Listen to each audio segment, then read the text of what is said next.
Yeah, and they are aware of that as well. Well, I've just been joined by Murray Mexted, who's made it finally through the crowd up to the broadcasting position. And Murray, looking out over this stadium, what a sight it is. Spectacular, absolutely spectacular. And I continue to laugh every time I come to France and watch a game of rugby, because they do have a colour about them, there's no doubt about that. I mean, we had the Latin thing in Italy, but they haven't got that rugby heritage that the French have, and there is incredible sights to be seen in the stadium. So here they come. The most important test match of this Northern Tour. And the All Blacks about to emerge. And they love their rugby here in France. And I can tell you they are getting to their feet. That is everybody. As the All Blacks are about to come onto the park.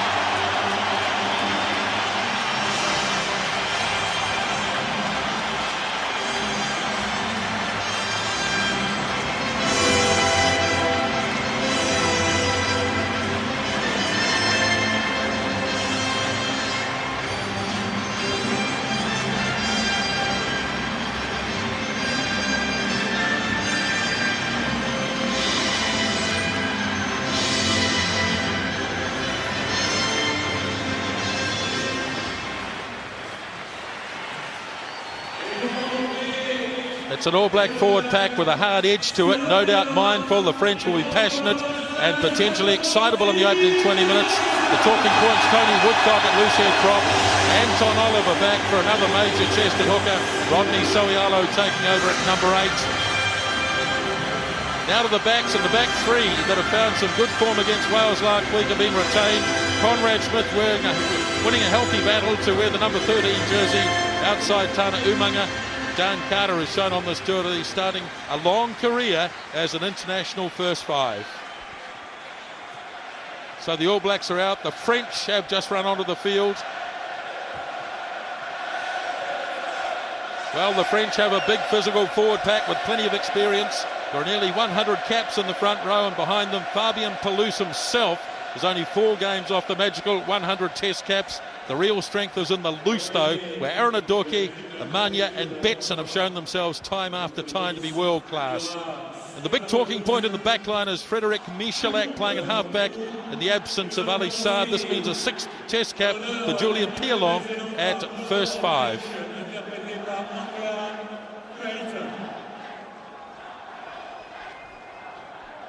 Now we're standing by for the anthems. Andrea Crichton to sing the New Zealand national anthem.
Boy, it's rousing and it's emotional as the All Blacks now go across to do the HAKA.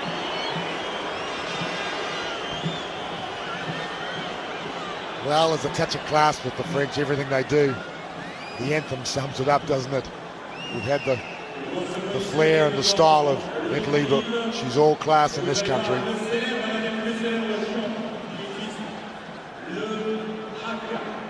The HAKA is always treated with the greatest of respect in France.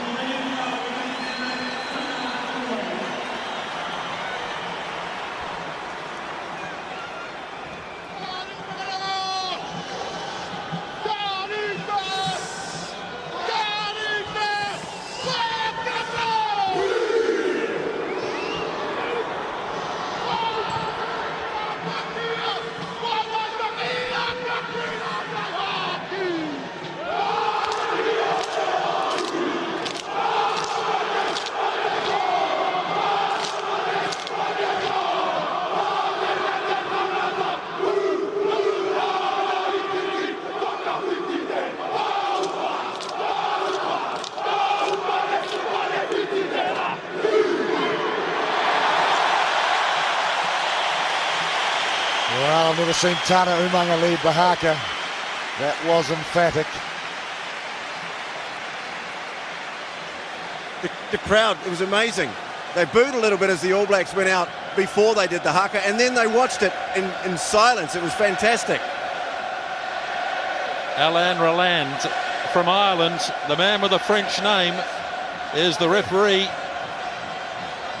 for this evening's match. Andy Turner of South Africa and Simon McDowell of Ireland are running the touches, and it's almost time on here at Stade de France in Paris. The 41st meeting between these two great rugby nations.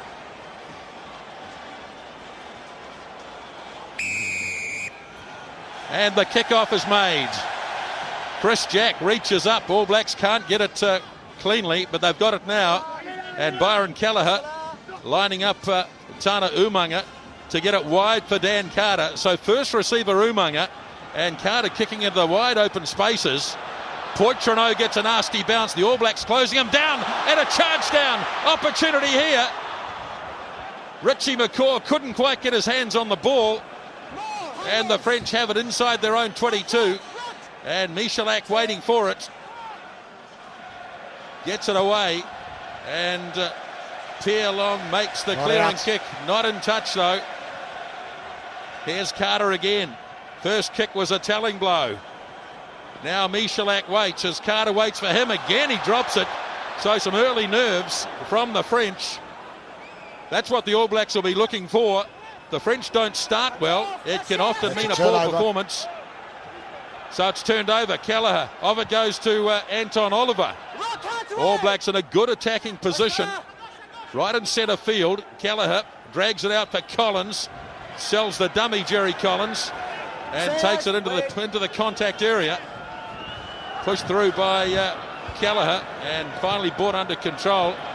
And a raking kick downfield has Mills Muliaina going backward. There's not a Frenchman within 30 metres of him. So Muliaina with all the time in the world. His kick's not out. So a long opening sequence as Cedric Amons takes it. He kicks then chases. Carter lines it up. And it was a late charge.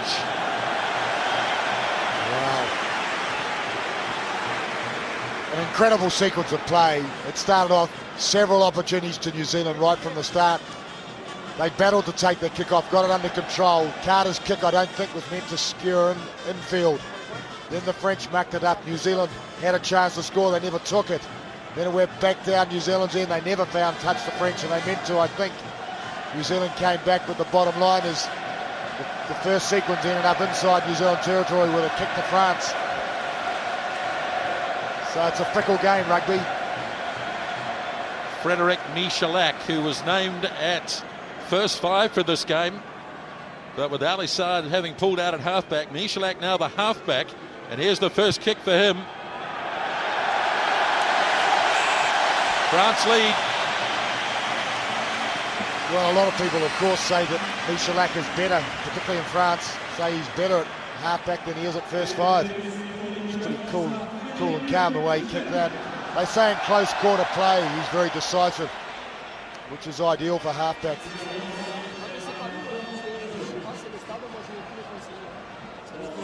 So the All Blacks giving away an unnecessary penalty, and it's cost them, as it's the kick-off taken by Servat, the hooker, taken down by Collins. Now Michalak back to Pierlon. Another big punt, and this one is in touch. So we go to the first set piece of the game, first line out. Well, they certainly started, both teams, gave us plenty of rugby. By no means perfect, that opening sequence. The All Blacks will try and put some pressure on the French fullback Poitreau. Anyone who saw the Heineken Cup final earlier on this year knows he's capable of making some real clangers at the back. Good first throw to Chris Jack. Now it's with Collins in midfield. Good strong charge. Cleared away to So'oia. No, it's Umaga. Almost to the 10-metre line. Ball pops back again on the All Black side. Now Carter looking for an inside gap, but he's well contained. The All Blacks have it though. Referee's got the arm out. Not sure whether it's a knock-on by the French or it's a penalty coming the All Blacks' way. Yes, it is. There was a sneaky hand in there from one of the French forwards.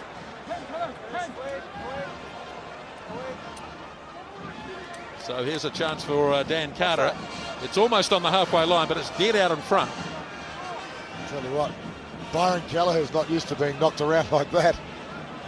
He's a little powerful pocket of energy when he picks up the ball. He got unceremoniously dumped. That wasn't the phase.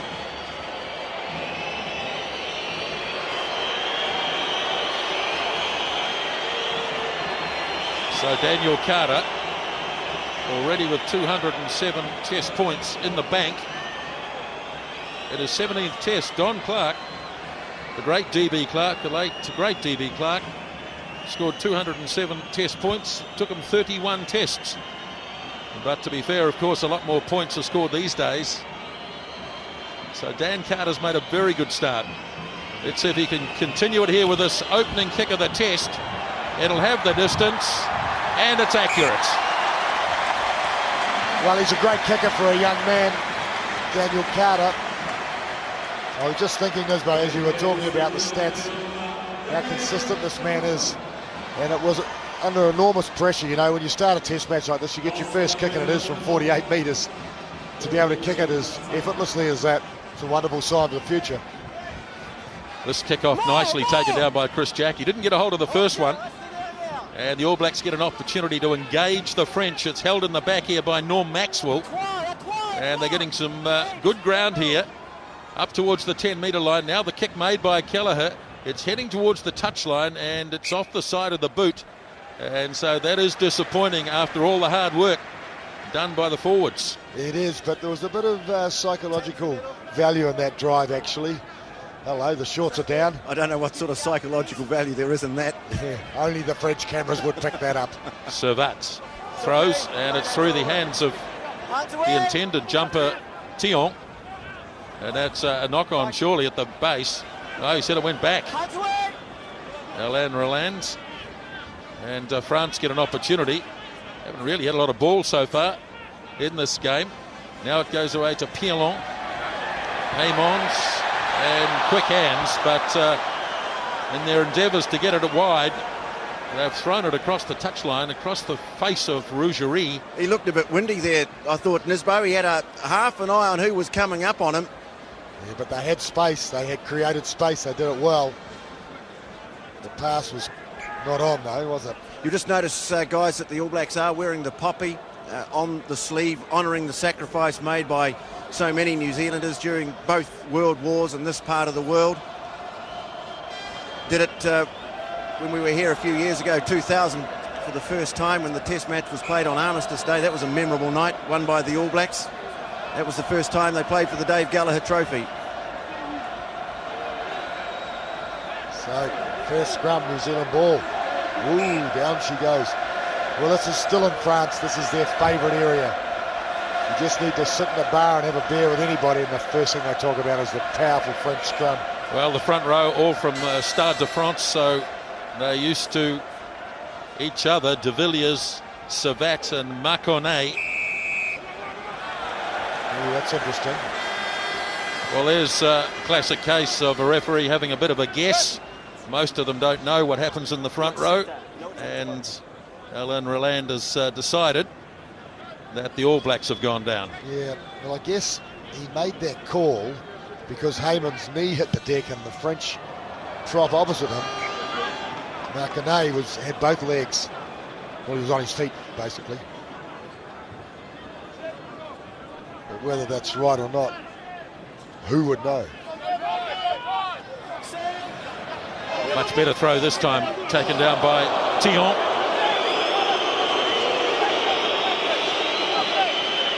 Crowd are very expressive. If they see something they don't like, they'll mention it. France not making too much progress here. The All Blacks holding them up pretty well. Michalak waiting. Now he gets it off to Pierlon. Wide it goes to Marsh. Well taken by Umaga. Good solid defence by the All Black captain. Yeah. Now the scrap on for the loose ball, and the All Blacks had more players to it without any doubt at all. The captain gets a pat on the back. French trying to do everything from depth, aren't they, in their back plate? Well, I think they had a good ball though, Tony, there. You know, they put on a bit of a drive. As Nismo said, they weren't making that much yardage, but what it did do, it created space, and certainly it was like getting go-forward ball. But if you play from depth, you know, you get caught behind the advantage line, you're in trouble, aren't you?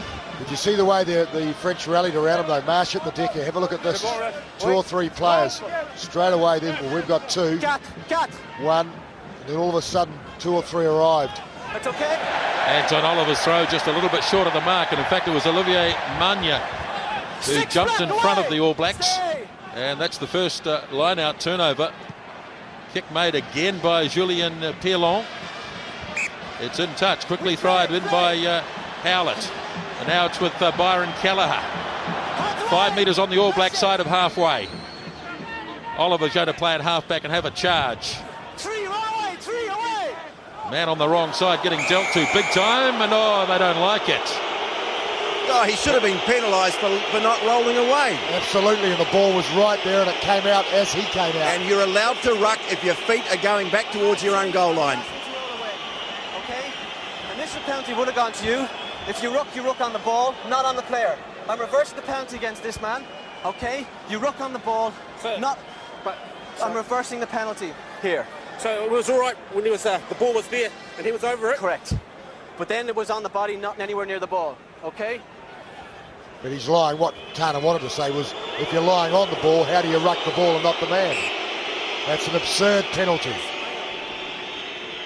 Well, I think Mr. Marcanet, that'll be the last time he'll sit on the wrong side of the ruck. Wait. It really has become a grey area, and it should never have become a grey area. No, well, I mean, you're just taking away a fantastic part of the game if you start penalising situations like that. Absolutely crazy. So here's Michalak again, a bit further this time, about 45 metres. Looks pretty good though. Cleared that with plenty to spare, didn't he? Yes, he's such a casual individual. So a second penalty goal by Frédéric Michalak, and it's 6 points to 3.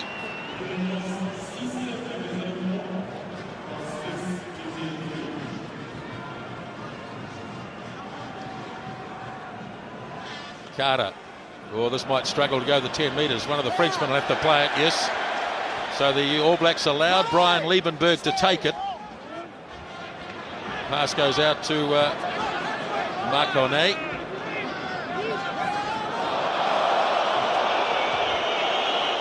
Crowd howling because they feel that Jerry Collins is offside, but in fact he came from behind those feet. Now the kick put him behind, beautifully read by Doug Howlett.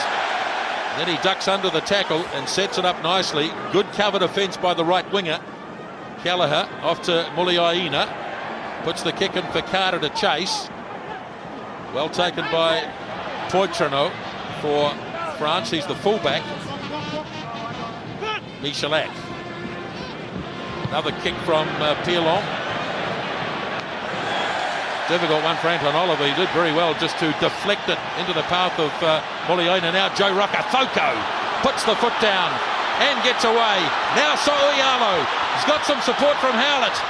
Howlett running out on the left wing side. He's the right winger. Kick and chase. But the end goal areas are very, very small. But there is an example of the potential the All Blacks have to counter-punch. Oh, it was a great counter-attack too. Everybody did the right thing. But Rokethoko had the speed to get through the hole. He fed the pass. Sualo runs like a back. I thought he should have given it to Howlett a little bit earlier. Give him a fair go. And Howlett trying to get it on the inside again. Big rugby ground, but the in-goal areas are pretty small, really, as the kick goes down inside the All Black 22. Rokethoko's got Carter with him. He'll get Dan Carter to do the kicking. And not well hit at all. In fact, it's going to work out, though, because Aurélien Rougerie has made a hash of it. All Blacks throw it quickly. It's going to work out well, because it wouldn't have been New Zealand ball at all if it had gone out. Playing the game at pace, the All Blacks. Kelleher clears it off to Collins. Collins taking on the defence in French territory. Again, Byron Kelleher for Umaga. He got his pass off to Rokethoko. Now it's Conrad Smith. First touch of the ball. He got the pass off nicely. And the All Blacks up to the 10-metre line. And it's a penalty. And it was called a little earlier. In fact, he was playing a little bit of advantage. And it was offside against France. So Norm Maxwell carried the ball forward, but the referee Roland blowing some early whistle. Well, coincidence maybe. 2 penalties apiece, both in kicking distance. If that was a penalty at the breakdown, it was one of those 6 of one, half dozen of the others. Could easily have gone the other way for Norm Maxwell not releasing, couldn't it? I think he blew it up a little earlier than that. Could be, yeah. So the goal kicking so far at 100% for both teams.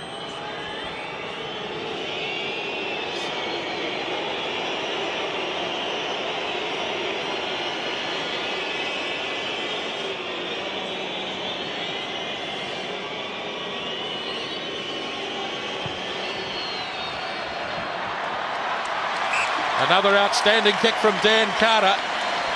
And it's 6-all. Well, 2 penalties apiece. It's back to square one again.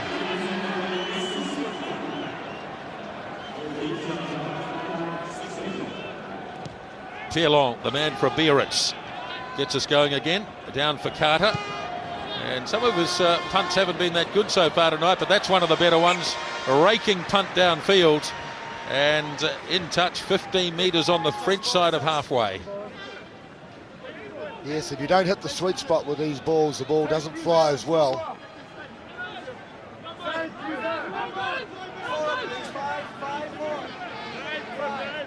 was watching the French line out warming up. They just work so well together. It's great to see. Some difficulty here. And it's fallen for McCaw. All Blacks have a chance if they can clear it quickly. Kelleher, but they've knocked it on. Just a loss of concentration there in the haste to get rid of it. Here come the French looking to open it up. Amons. And the kick made by Liebenberg, and he doesn't look like much of a kicker. So the referee is going to bring them back for the knock-on by Byron Kelleher. I'd rather think that Hamons had wished the whistle had gone for the knock-on earlier, because he got absolutely clattered by Jerry Collins as he got the ball away. Yes, that ball was just almost too quick. He wasn't expecting it, was he, Murray? No, he wasn't indeed. In fact, I think it was handed to him. Was it by Heyman? Heyman, yes. Engage. So put in for Michalak. Big Not a All Black bad scrum. scrum. What a beauty. This should Very good This scrum. should go the All Black way. Let's have a look and see what he rules. He might say the front rows came up, which will mean France will get it back. Yeah. But there's a little lesson for them. Actually, that's a great message. All Blacks have a slight superiority in weight. How often do we see a French scrum going backwards like that? Not too often. Aaron Audley takes it off the back for France.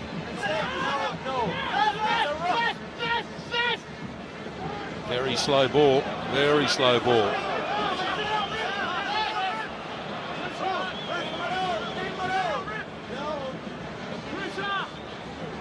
Now it's finally back to Pilon. And this is in field. So Muliaina, he'll stretch it wide if he can. He does to Rokathoko. Can't get through the gap. Closed very quickly. Liebenberg and Manya. Kelleher now clears it up for Mills Muliaina. And the All Blacks on the 10-metre line of French territory, enjoying plenty of time with the ball in hand in this first 15 minutes or so as McCaw gets it away. Collins gets through a couple. Now he pops it up beautifully for Kelleher. The All Blacks are lined wide as Oliver slings it across to Rokathoko. Can't quite give it off to Soialo. Now he has it to Doug Howlett, running out of space. Back on the inside to Smith. Ball pops clear though, and Amons has got it. Back for Poitrano, and his kick is downfield. And this time they are chasing hard as Muliaina has it. Steps away. Lovely work by Mills Muliaina. Support from Conrad Smith. 5 metres on the All Black side of halfway, taken out by Kelleher. Now Carter. Umaga just lacking a little support to his left. Couldn't get the pass away, lost it. Yes, he did lose it just in the tackle because he was trying to upload it. Well, it's fast and furious. What a great game of football it's turning out to be now. The referee had a bit of an impact in the first 10-15 minutes, I thought, but he's let the game go nicely in the last 5. And New Zealand controlling the ball for a long period of time, looking likely to break with the French just hanging on. But really, we have got a game on our hands here. Problems here for Tony Marsh, a man who was born in Rotorua 32 years ago. Yeah, he's got a cut above the eye in his boat. Yeah, a bit nasty too by the looks of things. So I would imagine Josion will come on, Tony. Yeah, Yannick Josion, who of course has been a fairly regular member of the starting 15 in recent times. He's a very tall man, the man from Stade Toulouse. He's on in 21.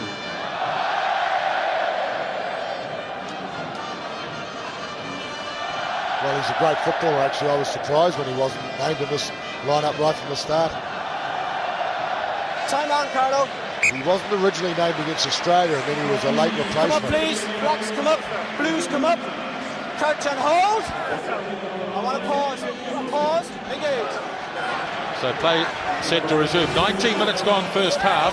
6-all at the Stade de France as Kelleher goes in and hits Josion pretty hard. He knows he's in the game now. Well, he tackled 2 then, Kelleher. Drifted off one onto the other. Now Michelin clears it off to Pilon. Liebenberg drops it onto his boot, but he's kicked it too hard. And even though the crowd are clapping, it really wasn't a great result for the French. No, it wasn't. In fact, they haven't had much ball at all, really, so far. Well, he probably did the right thing. There was a hole there. His player outside him was marked. But the ball's really been dominated so far by New Zealand. So we haven't seen the French really attack yet. Anton Oliver playing in his 7th test match against France.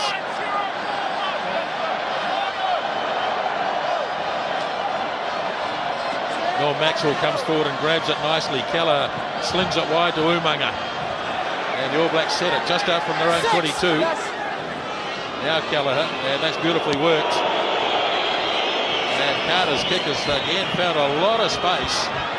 And there have been occasions when Poitrano hasn't been in position. Well, those are the sorts of mistakes he can make. We saw he made an absolute clanger in the Heineken Cup final. And those are the sorts of he can be a brilliant player when things are going right for him, but he can also make some colossal errors. Mental toughness. I must admit, though, the ball sat on its end and it allowed Rokathoko to get very close. I was surprised Rokathoko didn't actually attack the ball there. Crouch and hold. Engage. So good attacking position, New Zealand. How's the scrum holding up? Yes, looking all right. Soialo makes ground off the back. Did well. Now places it beautifully for Kelleher. Carter turns it back to Smith. He gets hammered right near the 22. Kelleher again goes short to Collins. Taking the ball up strongly. Kelleher probes again. Now it's with Carter. Trying to hand it off to Oliver. But now the All Blacks have it again. Could be Chris Jack. It is. Lays it back again. Kelleher trying to exploit the blind side as often as possible. But the French defence has been well organised. Yes, he was offside. He thought the ball was coming out. I did too. With Manye, I think. Sank it. There's Was it? Maybe I was wrong there. Maybe it was. It was Olivia Mania, yes. It was. There's Tony Marsh just about to come on. Well, it was great play, New Zealand.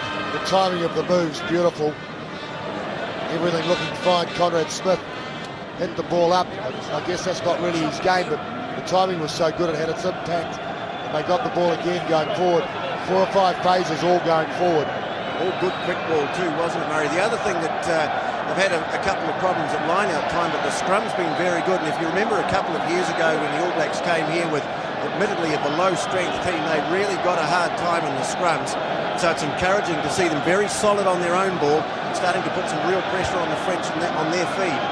Well, it's a great thing, Tony. I agree. It's a good talking point, this, because Europe is full of this sort of talk at the moment.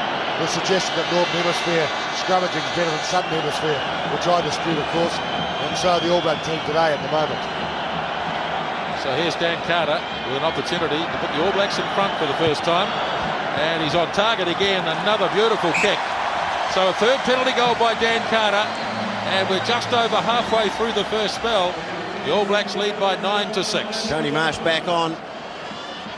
Josion goes to the sideline. The crowd are loving this. There's a warm appreciation of everything that both teams are doing. Short kick. All Blacks were ready for it though. Nicely taken by McCaw.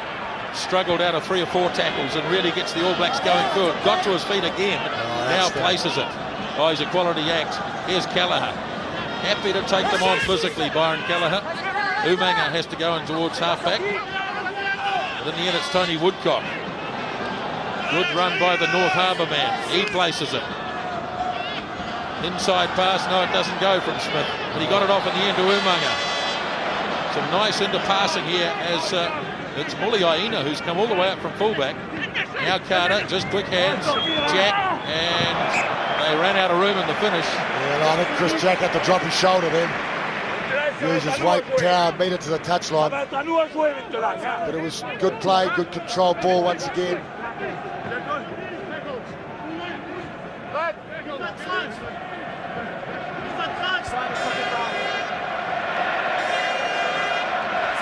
All Blacks not contesting on that occasion. As Liebenberg, he's a big man, the second 5. Michalak, he gets hit hard as Pierlong. All Black defence outstanding once again.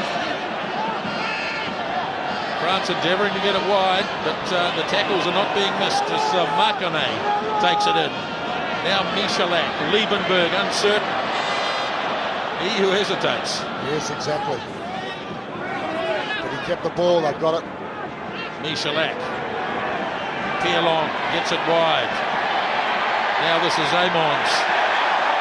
Rouzeri running strongly onto it. Just on the All Black side of halfway. Here they come again. Mania. Awkward pass. And it's been knocked on. Carter's tidied up. Got it off to Smith. All Blacks looking for quick ball here to exploit the French. They're breaking up the middle. Kelleher. Away to McCaw. Puts the foot down. Has Doug Howlett with him. Now it's So'oialo. He can't clear it. Man offside. Surely the Frenchman round the wrong place. Oh boy. Play on, says the referee, and he's got the All Blacks for a knock on. But he could easily have penalised the French there. Oh, there's no doubt about that. Well, they're getting the rub of the green, the French are, as far as the decisions are concerned. It was a great sequence of play by France, actually, leading into that, though. Chris Jack has got a cut under the eye, heading for the sideline. But was it, Murray? I mean, they're doing everything from such depth that while the crowd are roaring because they think players are making breaks, they're really very rarely getting back to the advantage line. Although they did it 5 times. They had 5 phases, Tony. It's the first time in the game that they've done that, so they've all had a bit of a feel, I guess. By the way, I was right down on the sideline, very close. I think the French are very lucky not to have been penalised then, right out in front of their own posts. Yeah, I mean, it was obvious as hell, wasn't it? Ali Williams waiting to come on, but they're trying to mop up the damage under that left eye of Chris Jack. Chris Jack won't want to leave the field. I just happened to see him as they ran out onto the field, guys, and as he came out, he looked up into this magnificent stadium. A big smile broke out on his face. He went over and had a bit of a shake of the hands and a slap on the back with his mate Norm Maxwell. He's just thrilled to be here. They really are revelling in this atmosphere, the All Blacks. There's going to be a change made for the French as we're speaking. Change at loose head prop. It looks like Malou is coming on, and so Marconnet, he doesn't look time on. in great nick. These sorts of things in France, when a prop leaves the field, he's got a shoulder injury. French automatically think, oh well, No. he got beaten up front. Hold. Engage. Whether or not that's correct is Well, they've irrelevant. Wait. broken up the Stade Francais front row. No ball, Very no push, psychological sport in France, rugby. No ball, no And little push, things no ball, turn no the push. balance of Come on, power. square and solid before It's Captain. the ebb and Crouch flow and hold, of psychological engage. energy. Thank you. Ball's out. Gallagher looks to get in there and destroy it. Hands away. 8, Aaron 6. Ordeke makes a couple of metres. Now the French under a deal of pressure, kick charged, but the All Blacks couldn't quite bring it down. And it'll be French ball, but they're a little bit rattled at the moment, Les Bleus. Les Bleus.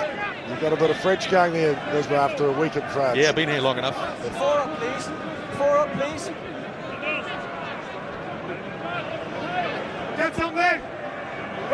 Savat, Stay. Restez là. clean take by Aaron Ordeke. All Blacks not allowing them to make too much ground, although now they get something going.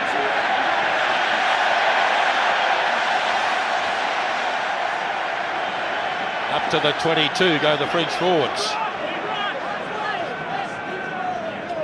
This might give Pierlon a little more time. No, he's not going to kick. That's a clever kick. Amons has time to wait. Chased across and taken by his opposite number, Doug Howlett. Now Betson gets the pass off Liebenberg. They're getting it wide to Marsh. Rougerie well contained by Joe Rakathoko. And they haven't really made a lot of ground. They've gone straight across field. Now they've got numbers again with Serge Betson. Manya. Good tackle on him by Doug Howlett, but they've still got it. No, it's been knocked on. What a tackle, and he has hurt him. He is down, and you don't see this very often. Olivier Manya. It was a great tackle, wasn't it? Because he drove into him. Shoulder and leg, same shoulder, same leg.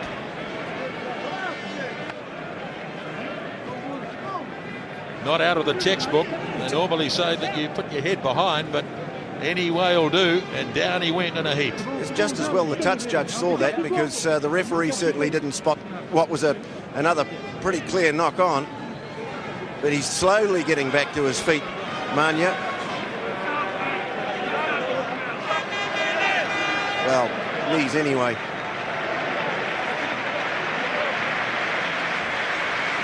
Well, they were stretched. New Zealand on both flanks that time. All started from a little wee kick, a small kick by Michalak. They spread it wide, both sides, and both sides New Zealand were thin. Good advantage in territory for the All Blacks. Pretty close in the possession stakes. 28 minutes gone, first half. 12 minutes to go until the break. No tries as yet. 9 points to 6, the All Blacks lead. Keller having a bit of a scrap with his opposite number. So Ayalo makes, again, there's nobody home at fullback. Boy, the fullback is all over the place. Here's a chance. Oh, just didn't bounce for Doug Howlett. But look at the black jerseys here. France well outnumbered. Now it's with Carl Heyman. Lost it though. And the referee, now he wants to call someone out and have a yarn here. What's this about? Let's have a listen.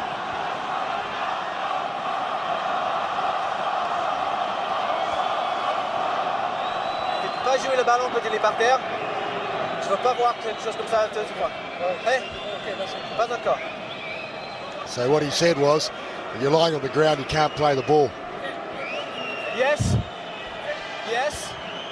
Well, he's got a French name, this fellow. His father was born in France, Alain Roland, but he's Irish.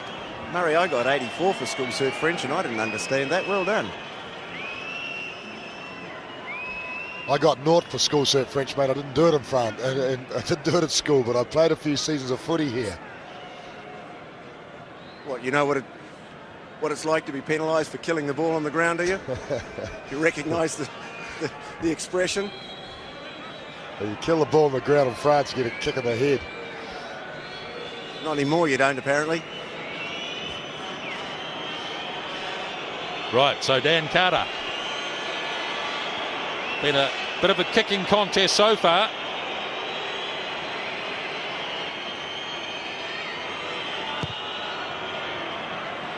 Oh, lovely kick again. He's ice cool. Here's Dan Carter. 4 penalty goals, and it's 12 points to 6.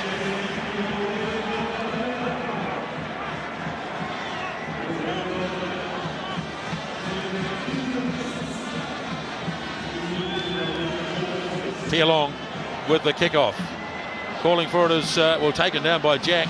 He was one of the players that called for it. Jerry Collins smashing into the French defence. Gallagher back for Carter. They're going to spin this one wide. Out as quickly as they can go, but it's been lost forward. And the referee's going to have to rule a knock on. I'll tell you what, that was a great tackle that on Muliaina, ball and all, because had he not done that spot tackle, Rocco Thaka would have been clear on the outside. Even so, confident stuff inside the 22. New Zealand spinning the ball right in front of their posts. 10 metres out. Kick-off made down to Poitrano, who this time is in position. Mania takes it in. Pops back for Michalak. Now the big lock forward, Jerome Thion. All Blacks have turned it over, I think. Or have they? Well, it's a knock-on by the French anyway. They really are contesting the ball at the breakdown. They are. They've got more numbers actually right on the ball. Looks like there's more blood. Boy, they're spilling the blood out there tonight. Yes, this looks like Thion, the big lock, who's gone down. We talked before the game, Murray, about the physicality of the French, but the All Blacks really are taking it to them. Now, I know some people will probably be cursing the All Blacks for trying to move the ball inside their own 22, but you also do get the feeling that they have the measure of the French out wide.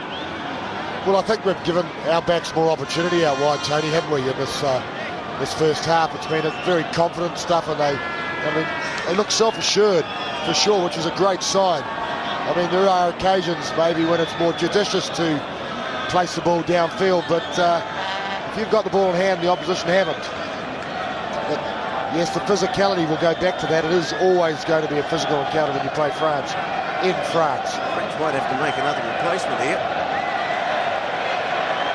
Because Pascal Pape from Bourgoin warming up on the sideline, not required at the moment.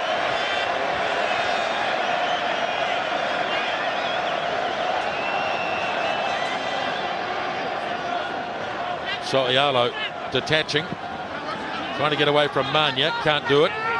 Now they lay it back for Kelleher. Well tackled, great defence, France. Yes, the French have defended well, just as the All Blacks have. I'm not sure where the ball is there. Been turned over. Chance here for Rougerie. Chased and taken by Umaga. Marsh picks it up. But the All Blacks have held them up sufficiently to restore the back line as it's slung wide. They got lots of numbers here too, France. Another big tackle by Collins on Thion. And that stopped that stone dead. Michalak. Now Palouse, the veteran player, captain of the team.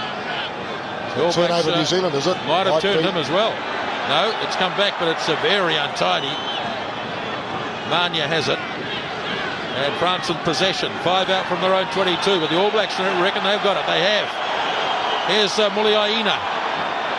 Pops it up to Rocco Thaka, spinning his way down towards halfway. Now he's got it up to Maxwell. Lovely pass to Smith.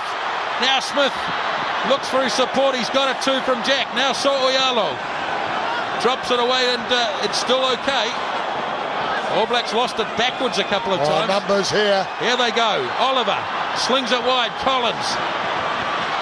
Howlett still in the field of play, and it's been kicked dead. It's a 5-metre scrum. Well, how France got out of that, I'll never know. Just a bit laboured here. Maybe this pass didn't need to miss. pass on to Carter. Carter could have drawn the last man. But even so, it's a lot easier to say it sitting behind the microphone than it is when you get the ball in your hand in that situation. Boy, what an opportunity here.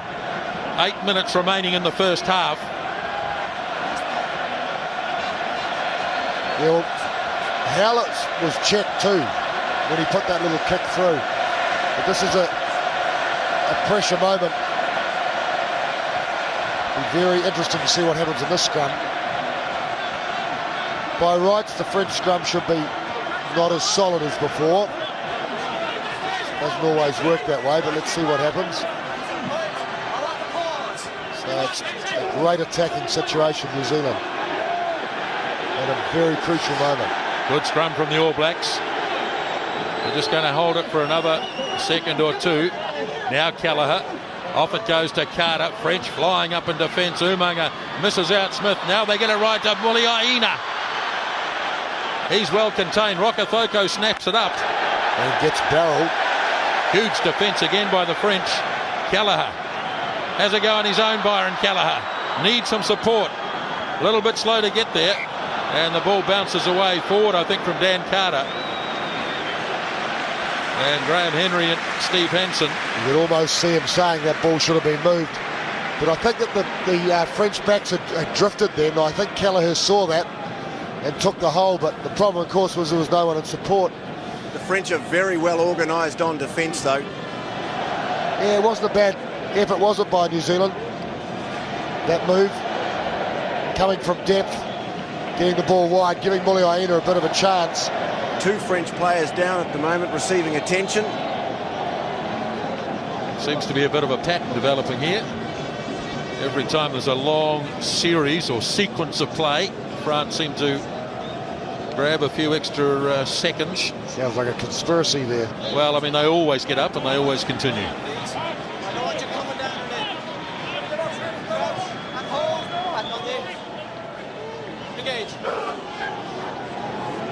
So New Zealand. Boy, if that was in straight, I'll go heat. New Zealand putting a bit of pressure on. Good burst by Aaron Ordeke for the French. This impressive number 8. Back it goes to Pierlong. He's under enormous pressure. Muliaina, long run to forward to meet it and got it nicely. Now they get it wide. Almost knocked down. Chance now for Howlett. Been knocked on by the French. And they didn't hear the whistle initially. I'll tell you what. Howlett, Muliaina caught the ball beautifully, opened it up. It looked fantastic, but all the French backs read exactly what he was going to do. And they rushed up looking for that opportunity for an intercept. Well, the knock-on ruled against the All Blacks in actual fact. Pierlong kicks this one cleverly away from Muliaina. Waiting in fact for Howlett to get the bounce. And Muliaina's kick is a good one, as he's upended by Betson. Quickly taken by the French. Under pressure though. Again, more black jerseys there. Although they came back, the French then. They have forward, recovered. Saved, yeah. Nobody's quite sure where the ball is. Oh no, hang on. They might have recovered.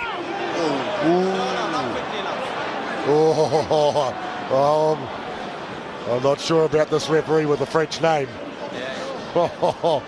Not quickly enough. Everyone could see what was going on there.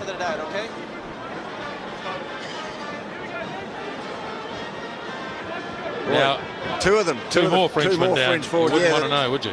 The hooker, and you know, Marnia's still not right. Marnia is still not too happy. He's getting to his feet now. Okay, got blood here on 2 as well. Jerry Collins has probably been leading the way with the tackling. He's tackling, well, we know he does always, but he's tackling with tremendous force, and he's really knocked a few of them back. Well, they might need to substitute the hooker, William Servat.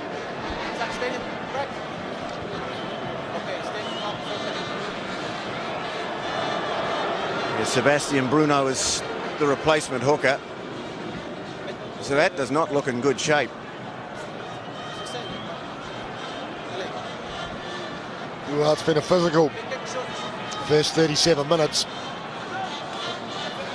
and it was always going to be. I think New Zealand selectors recognised that and named the team they thought best could handle it. Well, they're making the change. He didn't want to go, but he is going. Sebastian Bruno, the replacement hooker, on for William Servat. So in the first half, the French have had to make 2 changes in their front row. Now this is the guy who plays his club rugby across the English Channel for Sale. Sebastian Bruno. Pretty solid unit by the looks of things. French and hold. Engage. Stay on 7, please. Stay on. So about 3 minutes remaining first half. Pierlong looking to lob it out wide to Rougerie and just overcooked it. The idea was very good. Yes, indeed. I mean, the ball was, it was actually kicked too high, wasn't it? Look at Rokocoko there. It gives him time to get back. Had that been lower trajectory, then it would have been a great play. That's the thing about the French, though, isn't it? They're only down by 6 points and they look like they can make a try out of nothing. Oliver lobs it in straight to Norm Maxwell. Oliver gets it back. Now Kelleher turns it back into Collins, smashing it up the middle again. Kelleher, they're going to work the blind side. Carter lobs the pass into no one in particular, but crunching his way forward was Tony Woodcock. Here goes Jerry Collins again. He's had a storming first half. Oliver making ground too. All Blacks now inside the 22. Kelleher sells the dummy. Still going, Byron Kelleher. Scraps his way up 15 metres short. Now it's with Doug Howlett. Whistle's gone. Ooh. Very good first 38 minutes for the All Blacks. They haven't scored a try. They spent a lot of time in the French territory, though. Well, once again, good play, Kelleher. Now Liebenberg's going to kick, and he's got it out to the 22. Gives New Zealand a chance to line it. Well, that's good pressure. That's an effective turnover. That's Arana Doke getting caught behind the scrum. You just get the feeling, though, that the All Blacks could do with a score in the last minute of the first half. Might reflect the run of play a bit more in the first half, give them something a little bit more to show for it. Well, of course, it would be wonderful. Oh, yes. Here's a gap for Kelleher again. Now he needs some support. He's got it from So'oialo, and the All Blacks get the first try. Rodney So'oialo. Well, the timing of your call. Well, that stunned a few people here. Tony Johnson asked for it and he got it, but it was great play, wasn't it? The gap open, that's what Kelleher's so good at, just taking those gaps. Have a look, good ball off the top, there's the gap. Kelleher went through. Now watch So'oialo. He's got the speed and the fend of a sevens player. Well, great to have those skills as a number 8. He's a powerful man, explosive, a great try. Worthy selection too, in my opinion, after a fantastic NPC, So'oialo. What a time to score. Just on half-time, 17 points to 6. Boy, this could be a big half-time lead if Dan Carter can do the honours here. Put it down to Byron Kelleher's break. And the finish for his third test try for Rodney So'oialo. Here's Carter, and he's going to do it too. What a big half-time lead the All Blacks have here at the Stade de France in Paris. 19 points to 6. Yes, and Daniel Carter just rubbed salt into the wound, which is quite open at this stage. It has been a battle of attrition in the first half, and it's been a battle that the New Zealand forwards, in fact the New Zealand team, have won. It's been a tremendous confrontation of two very, very good sides. There's been some outstanding rugby. There's been a few little mistakes at the beginning, but generally speaking, what a wonderful game of football, and New Zealand holding the power in so many areas in this first half. 40 minutes gone here in Paris. 1 try to 0. That one scored right on half-time by Rodney So'oialo.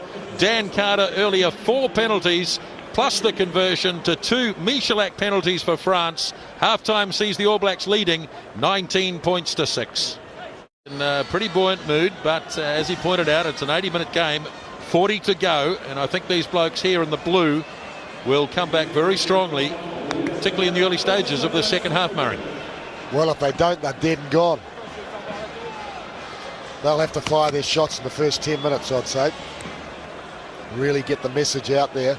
Otherwise, it'll be very hard for this French team to retain that same level of discipline and concentration. There'll be some bloke back home counting his money. $3,000 on Rodney So'oialo to score the first try of the game. Just trying to think what that might have been paying, probably as a loose forward, around about $15, $17, something like that. So well done. I know the TAB bookies earlier this week couldn't separate the two teams, $1.87 each. Anyway, here we go. Kick-off for the second half is made by Carter, and it's done to perfection too. And the kick return goes to So'oialo. Hands it off immediately to Muliaina. The All Blacks are going to counter-attack early with Rokethoko. Carter takes it in, 5 metres on the French side of halfway. Muliaina off to Oliver. Anton Oliver, well taken. He was well tackled, wasn't he? On All Black territory. Kelleher off to Tana Umaga. He's well contained. Places the ball. And it was, lost forward. Interesting call. I don't think so. Kelleher came back this way. I don't think Umaga was expecting it.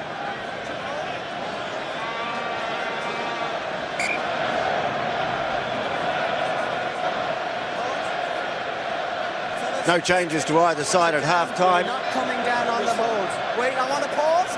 Crouch and hold. Of course, the French had 2 changes in the front row in the first half. Yes, I don't think they would have been expecting to start the second half with the numbers 3, 16 and 17 in their front row. I just wonder whether Servat was a blood bin, Tony, because it was only a cut after all. But he's not come back in the second spell. Good scrum, New Zealand again. Now Mania gets the pass off nicely. Here come the French running strongly onto this, but that's an awful pass. Threw it forward, surely, ref. Hasn't picked it up, though. Now the ball's been dropped. That's justice, if ever I saw it. As the All Blacks clear it off now to Collins. Gives the pass off to Oliver. Kelleher, Carter with all the time in the world. Again, doesn't hit it all that well. Bouncing it off down to... he's done it again. What a shambles. Boy, Tony, he's doing a sensational impersonation of Charlie Chaplin out there, this bloke. What a shocker. Poitrenault. Well, we mentioned it early on, Nisbo. He reminds you of the likes of, you'd remember Claude Lassars or some of those other French fullbacks they've had. They can be brilliant one day, shocking the next. I bet he's good on the dance floor, that boy. I'll tell you what, he's going to have to wait a bit tonight, Murray, because the dinner for this game, the official dinner, starts at 1 o'clock. So he won't be on the dance floor until about 3 or 4. Yeah, that's probably about right in France, actually. It's about where it works. The painting is continuing, showing the French rising high, and they do just that. Against the throat. But it's been was knocked back by France. Yeah. So the All Blacks get another chance, closer, by 5 or 6 metres.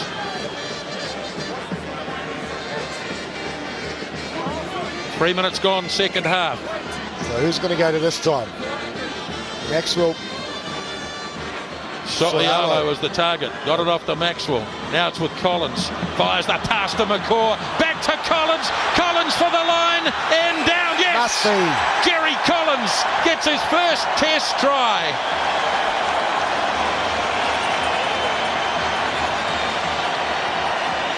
They are delighted. They also realise it's a big moment in this game. But I was just reading that stat before that Jerry Collins hadn't scored a try yet in all the tests he's played. But look at this. He was almost held, and then the wave of black arrived. Stop me now. He's just a little sidestep, held from behind. A little bit of help from Carl Heyman, and was it Maxwell, I think it was. Well, that's... Conversion is made. That all-important try, first try in the second spell, that the All Black coach emphasised to the team. The All Blacks have got it. And won't the All Black coach feel good now? Look at him sitting there. Steve Hansen, Wayne Smith. They'll all feel better than they've felt in most games they've sat there. And they'll be happy to give the assist to the French fullback, I think. Well, this is a great score at this stage of the game against France. Whether they can retain it, we don't know, but it's an emphatic performance. comprehensive advantage to New Zealand in this game now. Much better kick by Carter. He struck that one well. Poitrenaud gets a cheer from the crowd. What can he come up with here? It's a kick and chase, which Muliaina wins easily. Poitrenaud times his connection with Muliaina well. Kelleher under a lot of pressure, and that's a very good kick. He's got better as the game has gone on, Byron Kelleher. He made a couple of early mistakes, but boy, did he come into it in the latter stages of the first half. Actually, it was well played right through there. Muliaina jumping into the ball confidently and then laying it back beautifully. A couple of players over the top of him. Then Kelleher had room to move and he could pick it up, see everything. But he ran long enough for the winger to charge up, which opened the hole behind. French go to their captain, Pelouse, but it's only ready to clear the ball. And it's Pierlon, not in the original selection.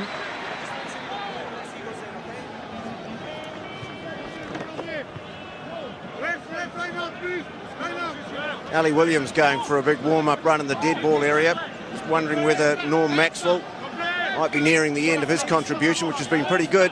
Well, I'll tell you what, though, I'd be loath to change a team that's going as well as this team is. Here come France. They never really dared and buried this outfit.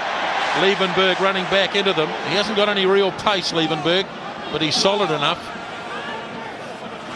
Pelouse trying to rip the ball away. Now it's there for Michalak. Pierlon. Oh, that's good defence. Thumping tackle. Kelleher. Marsh held as well. In no room at all for the French to run with the ball in midfield. Pelouse hounded by Oliver. They're just tackling their hearts out here, the All Blacks. Turnover here too. Oh, no. Michalak. Liebenberg again. Well, he looks a little bit like a draft horse at the moment. Turnover. Ball turned over.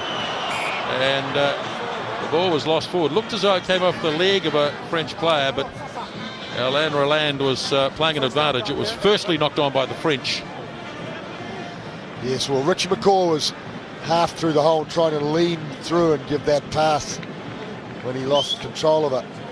It's a risk to do that, but if it comes off, of course, that you set your player away into the open. Well, this crowd is stunned. Just look around you, Bisno. Unbelievable. Everyone is just sitting there. The normal expression that we see on French faces is modified. They're going to lose another front row forward here. Could be in a bit of trouble here. Peter de Villiers. Oh, looks like Bruno. Yeah, they're bringing the reserve hooker back on, Sebastian Bruno.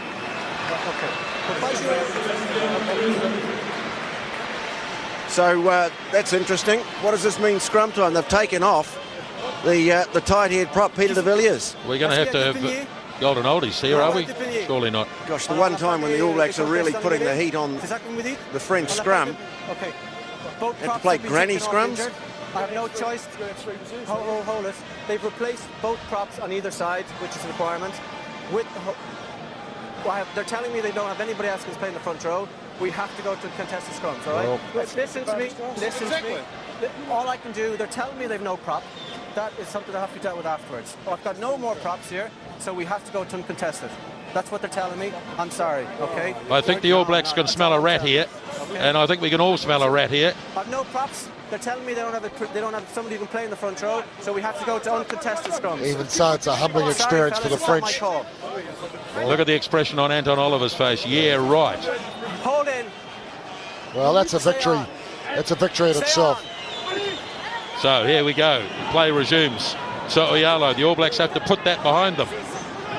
Kelleher away for Carter. Still the furious pace of this game will continue. Here's Byron Kelleher. Fires it back behind him. Now it's Richie McCaw. Gets away from Aaron Dorky easily. Muliaina was up there. Now Kelleher. Carter. Ooh. Now, how's the fullback, Poitrenaud, going to go? Oh, he did all right. Lays it back nicely. Betson, well, there's a name that's hardly been mentioned. Oh, that's right. Everybody tells you what enormous work rate Betson has, but we haven't seen him tonight. Michalak. Kick made by winger. The reason we haven't been talking about many of the French players on this, though, is because, you know, the territory and possession have really favoured New Zealand this game. I just hope Stephen Jones is watching this somewhere, watching an All Black pack reducing a French team to having to dud up their front row. It's incredible, isn't it? I mean, some of the French people that I'll see tonight won't want to look at me in the face. Chris Jack nicely to Maxwell. Here's Collins charging it up again in centre field. Kelleher brings it out. Umaga's next cab off the rank. Now it's with Byron Kelleher. Carter turns it back to Muliaina, playing up very flat in the line during this test match. The All Blacks have had so much possession that he hasn't really needed to be back on defence much. Collins, oh, beautiful pass off to Umaga. Hasn't got any support, he'll have to do it alone. Now he gets it. Muliaina it is, inside the 22. Well, they just got it. Now they come wide to Collins again. Richie McCaw up to Collins once more. Turns it back to Kelleher. Look for his support, can't find it though. But the All Blacks retain possession. Carter gets it wide for Smith. On to Umaga. He gives the pass up again to Soialo. Oh, tackle. He gave it away to Smith, driving for the line, and down they go. Let's see what the call is. He's going to say scrum 5, not even going to go to the TMO. I think it's Conrad Smith under all that. They almost did it again. Boy, the acceleration here from Rodney Soialo. He looked like Umaga running, actually, so similar. But he was well tackled, it was great defence. I'll tell you what, he's short of the goal line, but Conrad Smith had that ball well in control. Substitutions being made for the All Blacks. Anton Oliver is off. Kevin Mialamu is on in 16. And coming on in 18 is Ali Williams for Norm Maxwell. Well, that's a good response by Graham Henry. Because there's no power scrummaging, he's gone with Kevin Mialamu, who gets round the park, doesn't he? Well, you're dead right. It's good for mobility factor. All Blacks have it with Roka Thoko. They're going to try and crunch their way over once more. Here's Tony Woodcock, who's had a very good game. Now Kevin Mialamu. All Blacks can't wait to get their hands on the ball. It's with Collins again. Quick hands. Another try. And Dan Carter. Oh boy, one after another. Dan Carter gets number 3. This is the team rated the best in the world this year, guys. They're getting cut to pieces. Well, it's a wonderful feeling to watch an All Black team playing against a side as good as us, a quality side in their own home, with their country and their journalists, and in fact the northern media, just rating how strong this French side is, a team that buried Australia 2 weeks ago. Comprehensively here in France also, and now New Zealand just almost going away with ease now. Who would have thought that Dan Carter could score a try on the outside without a hand being laid on him, and one man to spare further wide? Well, it is good signs for this team under the growing era of Henry, Smith and Hansen. So New Zealanders can sit home and smile quietly to themselves. Could be the start of another. Oh, what a good kick again. 23 points tonight for Dan Carter.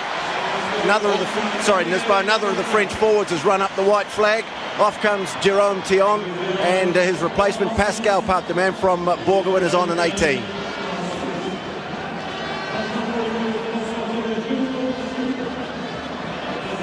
Well, can New Zealand keep on the pressure? Well, 12 minutes gone, second half.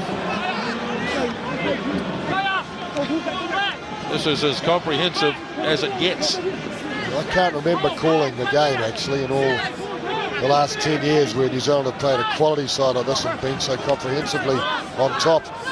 This is the outfit that beat Australia, remember, 2 weeks ago. The same Australia that went to Twickenham today and had a win. And the referee has played advantage, penalty.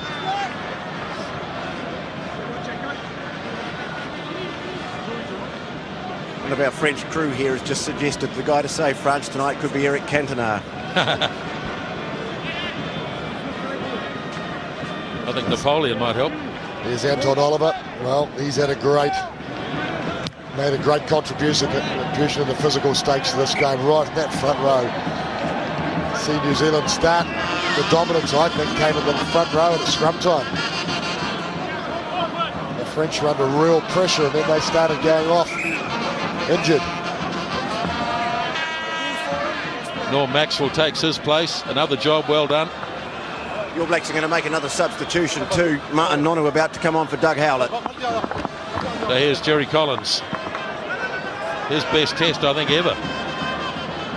Umaga looking to burst in midfield. Muliaina, or was it Muliaina? I don't think it was. It was Doug Howlett. Here's Byron Kelleher. Kelleher gets He there. did it too. I think he scored it. I'm sure he has. The All Blacks know it. Rolander's going to go upstairs, but I don't know why. He's going to have a chat with the touch judge. But look at the New Zealand supporters. They're celebrating. Byron Kelleher and the French, well, they're dead and buried. Well, he's waited a long time, Byron Kelleher. It's a great start, isn't it? It's so much easier when New Zealand forwards are running onto the ball. Oh, it was a great effort, Byron Kelleher, from that top angle. Well, he's so good at this gap. We've seen it before. See him move the hand away from the ball, away from the point of contact. He used the fend, and then he was determined. Let the body do the work and planted the ball. Faultless. Fifth test try for Byron Kelleher, his 31st test, but of course he's had to play second fiddle for years. It's in fact is only his 14th start. 38 points to 6. Well, this whole series started back, as we've been hearing, back in 1906, when the All Blacks came to Paris under Dave Gallagher and won by 38-8. That was their best ever performance in Paris. There's a big chance here, 98 years later, they could improve it, as Carter's kick is off the posts.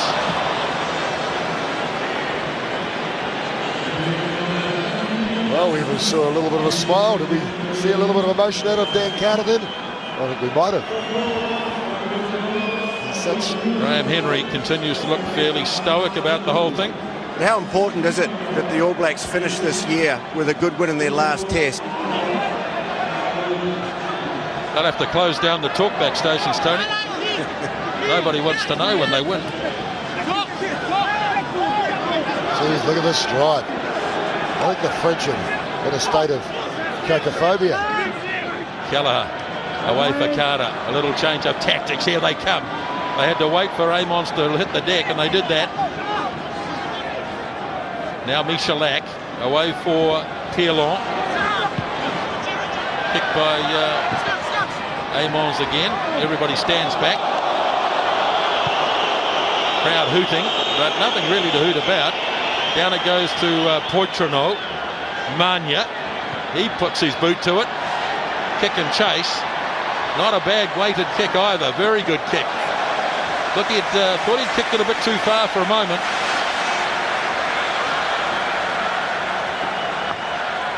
Well, the crowd haven't really had much to hoot about, actually, Nisbo, but they lift their volume a little bit now. The French on attack for the first time in the second half. New Zealand throw, though. Two-man line out. Kevin Mialamu goes deep. Richie McCaw bounces out of a tackle. Gave it off to Collins. Kelleher organising Carter, but instead kicks himself down to Rougerie. Chance here for the French to counter-attack. Rougerie chased by Umaga, who misses. And in the end, it's So'oialo who has to make the tackle. Here's a good charge by Tony Marsh. Maybe the Kiwi can get them started. Now the French having a go. This is a rare sight in this game, that the All Blacks have turned the ball over and booted it off downfield again. Marsh waiting for it. Lobs it out into centre field for Poitrenaud. Now Amons. Back on the inside to Aaron Audeke. Cobblebook tackle by Carter. Marsh. Amon, no, Rougerie it is. He gives the pass off to replacement player Pup. Good charge by Servat. Overlap. Poitrenaud Back on the inside, Mania stabs the kick for Betson. Well, the French have woken up. 17 minutes into the second half, and the comeback is about to be launched, maybe. Yes, and there were plenty of numbers. They moved it well. The defence, New Zealand defence, has been very strong, but they were left short there. Kick just a little bit heavy. So that's Nonu on the field, I see. Carter's kick down as far as Clement Poitrenaud. Now it's Amons.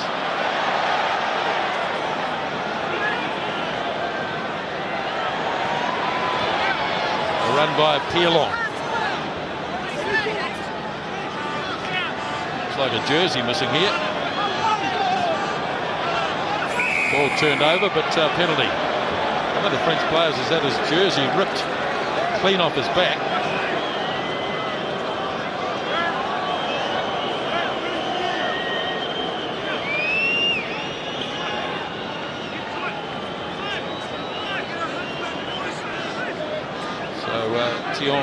What's the replacement player? Oh, captured by the camera. So the All Blacks have been penalised here. New jersey required. Well, he's had a physical game, Brian Kelleher, as well. He has his ability to run and break the line. He's done a bit of everything, really, hasn't he? He's kicked over the top. He's made good breaks. He's in a physical game and he's cleared the ball so many times. So well, so New Zealand would be happy to see another quality halfback up here. Marshall and Kelleher now. Of course, they'll probably mark each other next week, I'd say. All Blacks about to make a change in the front row. Greg Somerville ready to come on. Now France, bad pass. Sits up nicely for Liebenberg. He gets nailed by McCaw, who drives him back towards the All Black forward pack. But it's going to be there for the French. Pup. Savat the hooker. Ball pops back and nicely for Mania. Big defence. Who was that? Ali Williams, was it? Thumping tackle. On Betson, who's had one of the quietest games that we've ever seen from him. Oh, what a beaut tackle. It was a great tackle, wasn't it? But that's what we saw from Ali Williams last year, the Bledisloe Cup game at Eden Park when they beat the Australians in the rain. His defence was outstanding.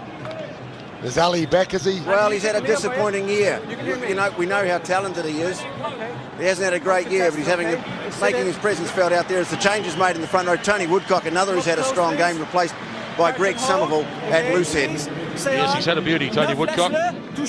Been a bit unfortunate that the scrumming has, in the second half, of most of it anyway, has been what we refer to as golden old. He's leaning against each other. Yeah, but the point had been made, hadn't it? In his boat? Well and truly. Carter off his right boot, good kick. But the other thing they've done well, though, New Zealand, it's good to see this. It's clever, in fact, tactically clever. They've got Soialo detaching from almost every scrum New Zealand put the ball in. It's golden oldies for sure, but what they're trying to say is, okay, let's make a good thing out of a bad situation here. Let's throw Rodney Soialo at them and try and take out a man and create an exit for his face on the outside. That's what he's doing. So in fact, he's taking out two men off him the way he runs. Savat to throw. Early jump by Aeronautica, and it's a real shambles. The All Blacks have it. Soialo tried to give it off to McCaw. Wow, McCaw beautifully placed. Now Kelleher for Carter. Carter back to Kelleher. Off it goes to Soialo. Nonu. Nonu. All Blacks playing basketball with it at the moment. Now Umaga sends it up to McCaw. Half gap to Virtue McCaw. Now Kelleher. Chase coming up, but Amons has got a fair bit of it, and he easily beats Chris Jack and Rodney Soialo. One of the things that I think that New Zealand has done so well today also has been offloading in the tackle. Just about every player to a man. I'm sure where they've been training to do this, but they're all looking to offload as they make the contact, then they look to offload, and they're getting away with it. It means there's got to be a guy on support 18 minutes remaining as Kelleher gives it to Nonu. Gets through the first one easily enough. Lays it back. Kelleher goes short to Carl Heyman. Tidied up nicely for Mia Lamu. Nice step. Then he couldn't get away. It was knocked on by Liebenberg. Just about intercepted, I thought. He's the Gordon Tallis lookalike. Yeah. Liebenberg. Sounds like a... Well, he's a South African, Murray. Oh, I was going to say. One of two of them that they've had in the side here today. Peter de Villiers the other. The prop. Crouch and hold. Engage. That's it. Soialo for Kelleher. Nice defence this time by the French. Good work by, in fact, it was Liebenberg. Rokethoko for Collins. Heaves it off to Mia Lamu. There's been a lot of 50-50 passes, but most of them have stuck. Somerville to Jack. Now it's with at least Mills Moliaina. Carl Heyman turns it out to Dan Carter. Carter looking on the inside. Just couldn't quite get to Greg Somerville. Now it's with Conrad Smith, who does a pirouette. Yes, absolutely. Heyman, just a little bit in front of McCaw. Well, couldn't quite handle it. He's a bit of a magician, this guy, but he couldn't get out of that one. More changes being made. Aaron Major about to enter the fray for the All Blacks, and they've cleared the bench in the forwards. The French about to come on in number 19, Julien Bonaire, the man from Bourgoin. Rodney So'oialo is, I think he might, in fact, do beg your pardon, the number 8's come up, but I think it's for Arinuriki, the French number 8. It is indeed. Conrad Smith off, Aaron Major on, and 21 for New Zealand. Arinuriki off, and it is Bonaire on for France. Well, Conrad Smith, he's been consistently there on the shoulder, running off like he did all NPC. He's a very constructive player. So he's had a big day today too. In fact, they all have, every New Zealand player. France trying to pop the ball into that gap, but McCaw's got back beautifully for Rokethoko. Well, it's not just going forward, Richie McCaw. His ability to get back to tidy up. Here's the All Blacks in centre field with Chris Jack trying to burst his way through. Kelleher feeds it off to Major, looks on the inside for his Canterbury teammate Greg Somerville. Kelleher heaves it wide again for So'oialo. Collins tried desperately to get it to away to Rokethoko, and French have kicked it dead.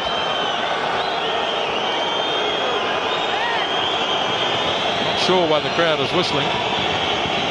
Oh, I think they felt that the French winger Rougerie had been taken out. He certainly screamed for it, didn't he? We'll see it again out there. Game just losing a bit of its shape. Damage has been well and truly done. You can see the Eden Park sign in the background there. Of course, Frank Manel, the former French international, runs that brand. Yes, and he'll be here tonight. I haven't seen him actually today. Normally floating around somewhere, a bit like Jean-Pierre Reid. You say 15 minutes to go. You'd still like to think that the All Blacks could get some more points on the board and, you know, not completely break up the pattern that they've been showing in this game. Just a little bit harem-scarum at the moment, isn't it? Yep, has, as I said, lost its shape a wee bit. Carter, nice kick.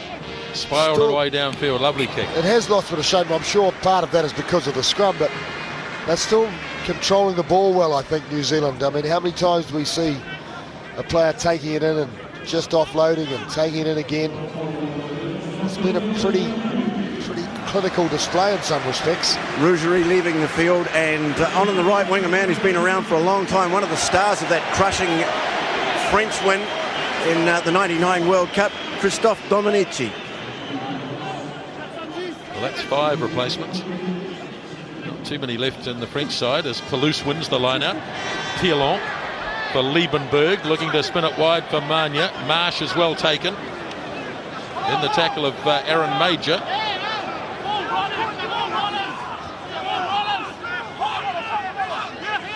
Good scrap for the loose ball here. Still in French territory by 10 metres. 38 points to 6. 13 minutes left in the game. Michalak, bad pass. Gets it out to Bonaire. Good tackle by Joe Rokocoko, and he gets back to recover. Fires it away to Mills Muliaina. All Blacks with a bit of space to operate. Nonu. He gave it to Soialo. Back to Muliaina.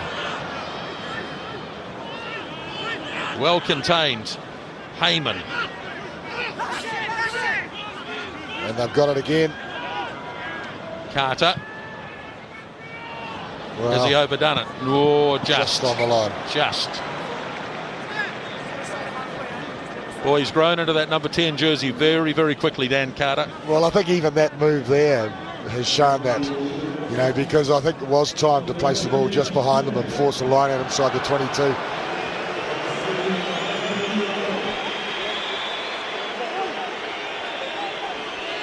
This might be the last change for the French. Change at halfback with Mathieu Barreau is on. Well, I've still got 12 minutes to go. Tony, what's going to happen if someone gets injured? Michalak hasn't been a great success at halfback, really, has he? They've missed Elisard tonight, for sure. Well, I think it's unfair on him, really, because he hasn't had much of a chance, has he? Barreau gets it off to Pierlon. Here they come again through the backs. Dominici. Unsure as what to do. Hesitation. McCaw's in there as always. Can't turn it over on this occasion. Now Pierlon for Poitrenaud. Toulouse takes it to contact. Fires it back. Bad pass. He's missed another knock on. It was knocked on by Pierlon. They don't quite know what to do here, the French. Well, I'll tell you what. Saw the halfback go blindside, then he realised there was nobody to give it to. Liebenberg. The All Blacks have played them out of this game tonight. Here's Toulouse trying to hand off Carter, but look at the black jersey swarming all over the French captain. Drops it behind him. Now Rougerie, that's forward. Yes, they're definitely like bees around the honey pot, aren't they? The moment there's a little hesitation or a little gap or half a tackle, boom, in come the next 2 or 3 players. Just listen to this, guys. That's the French team getting a roasting from their own crowd.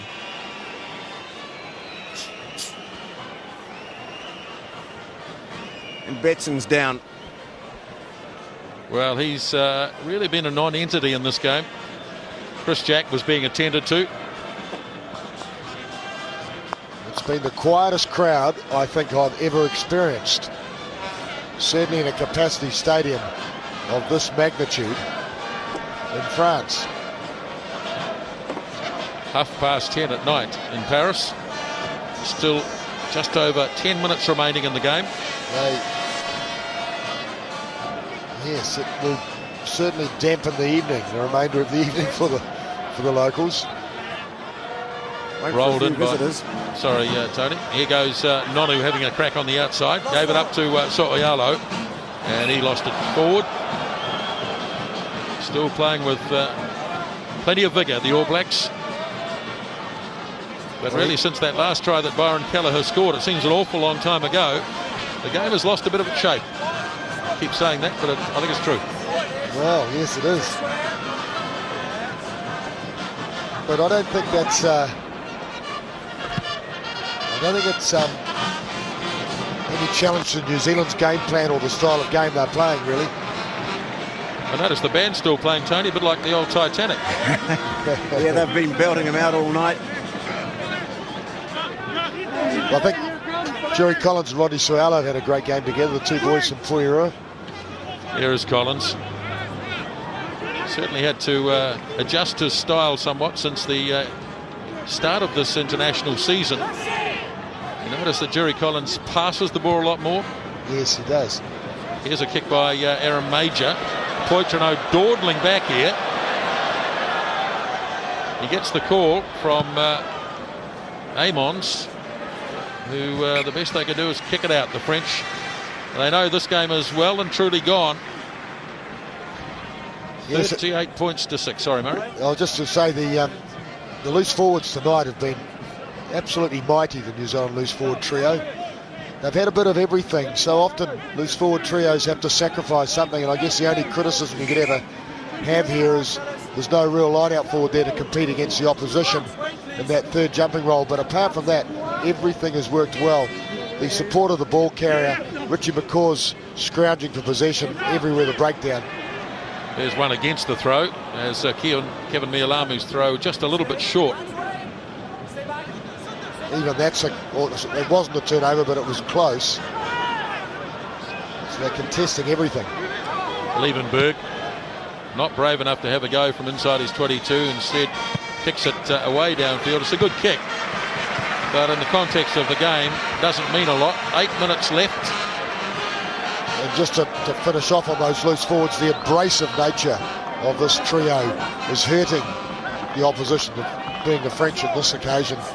But it's a good sign for the future if they are kept together. Well, I wonder what Sir Clive Woodward has learned this week. He's been following the All Blacks around. Yes, he's helped prepare 3 teams to face the All Blacks. None out of 3 so far. Chris Jack rising high. Williams gets his pass off to Major. McCaw in midfield. Bounces out of one. Can't deliver the pass. Kelleher calling Carter back inside the 22. And the All Blacks happy to do their bit too. The forwards have done... Hello, Daniel Carter's stretching his hamstring. He's all right, I think. Because the All Blacks do have one more match to play this year against the Barbarians next week. It's not a test match, though. This is the last test match of the year. But you think if they'd lost this test match tonight, there would have been debate all over the summer about, who should be playing in what position and whether they got their tactics right. Just so important to finish the test year on a positive note. Isn't it just that the beach will be nice? Well, this is a triumph, really. The victory here is not easily achieved. Now, here's an opportunity for Amons. Tries to stand up Muliaina. Manya's pass is, to no one at all. And the All Blacks have a chance for regrouping. France have had the odd sortie, as they say in France, in the second half, but it's been very odd. Sortie's an exit, I think, isn't it? Yeah, sortie's an exit. The odd out. The odd out. I'm seeing it at the railway station. Yeah. It was the right word in English, actually, Nisbo. Here's Mania. He's been the scourge of New Zealand so many times, hasn't he? He's slowly back to his feet. He's been outplayed by Richie McCaw tonight.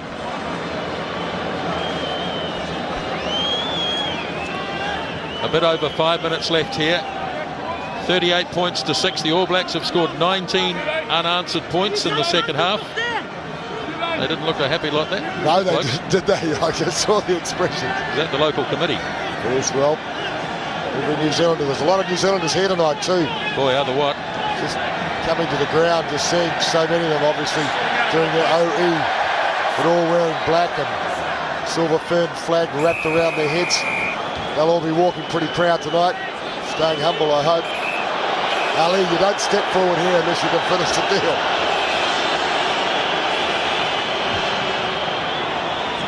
A bit late for a fight, really. Reminds me of that thing I read in the newspaper about that busload in Bolivia where a guy took out his gun to held up the bus driver and 16 out of the 19 passengers took out their gun and shot him dead. Ali stepped up and got whacked down. About 5. And listen, we have 5 minutes to go. I'd like to keep everybody on the field, okay? Yeah, no worries. So it's a penalty to France. And they'll launch from about 5 metres. And a line out.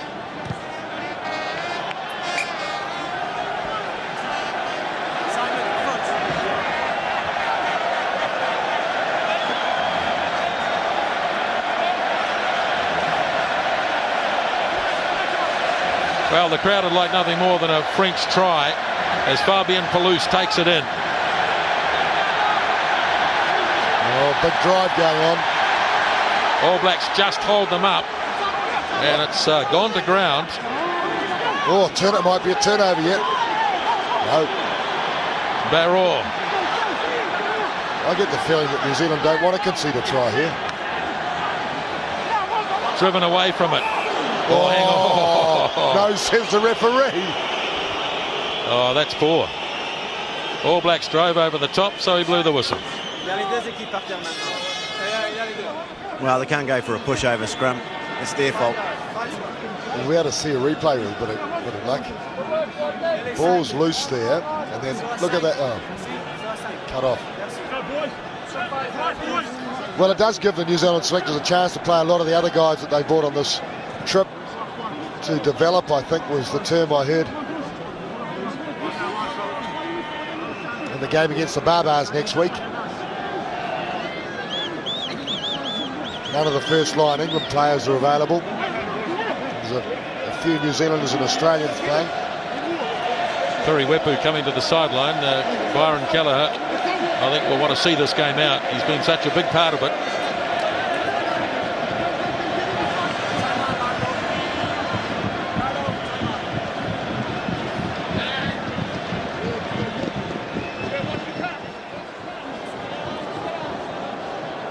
So France running out of chances to score a try in the game. Back for Tony Marsh as they set it again. Ball trickles back, but Batterord is not there. Knocked on. Not clearly knocked on by the French. Referee's missed it. Now Batterord has a go. No way through. A drive at the defence. Now it's with Servat, the hooker. He's a couple of metres short. Batterord for Benson. Straight into Umaga, who was waiting for him. Stopped dead in his tracks.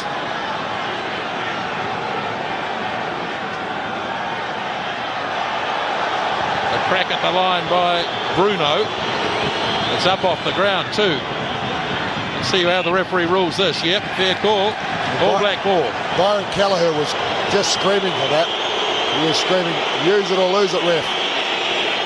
Well, the 38 looks good, but the 6 looks very good as well. 2 penalties to France. If they can stop them scoring a try in this game, they'll also consider that a great triumph.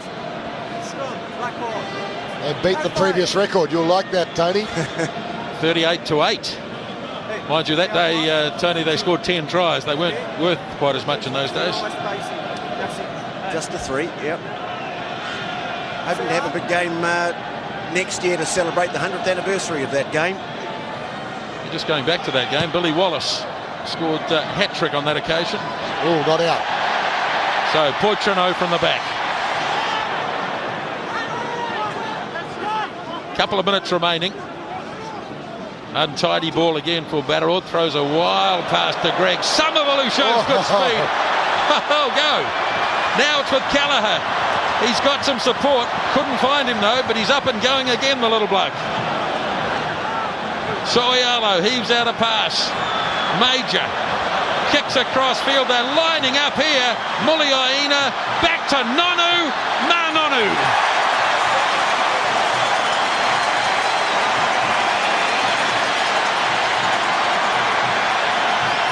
Well, you can see black now around the stadium. So there's certainly one sector of the crowd absolutely delighted. And so they should be. Well, that was an interesting try. We saw a prop pull off an intercept and run about 35, trying to hand off people. We saw Aaron Major chip kick to the outsides. We saw a little bit of a squabble on who was going to score. And we saw the strength of Nonu. The French have gone behind the goalposts and they are absolutely getting a roasting. Whistles and jeers from their crowd.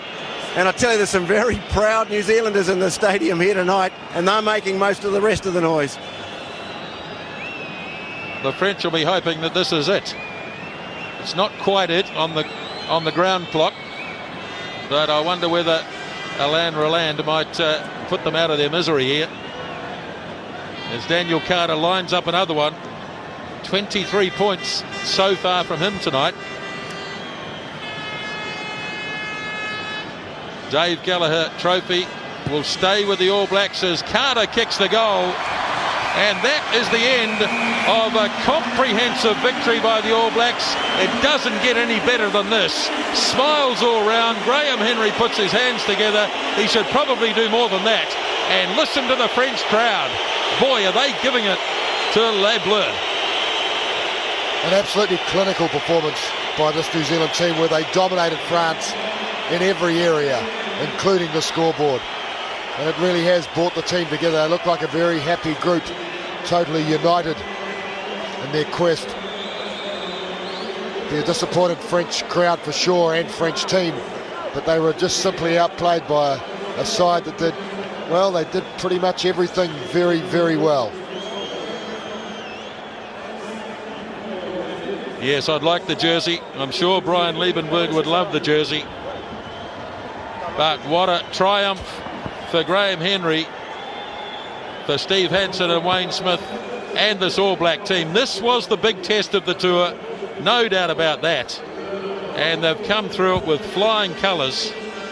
They've beaten the best team, the team that was named the best team in the world, can you believe it, by 45 points to 6. Yes, 45 points to 6. And we're hoping to go down to the sideline very quickly. Well, 45 points to 6, Nisbo, but at home too, in Paris.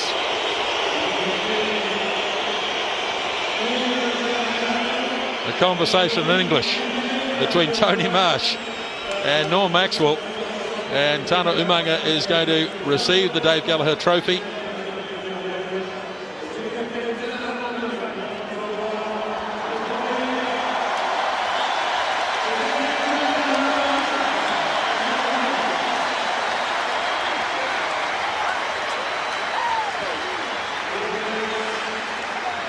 It's a record score for the All Blacks in Paris.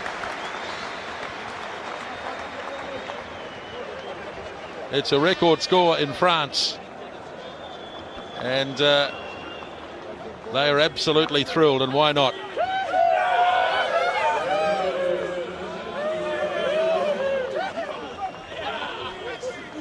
Five tries they scored, the All Blacks. 1 in the first half, but 4 in the second. They led 19-6 at half-time. They have the victory, 45 points to 6.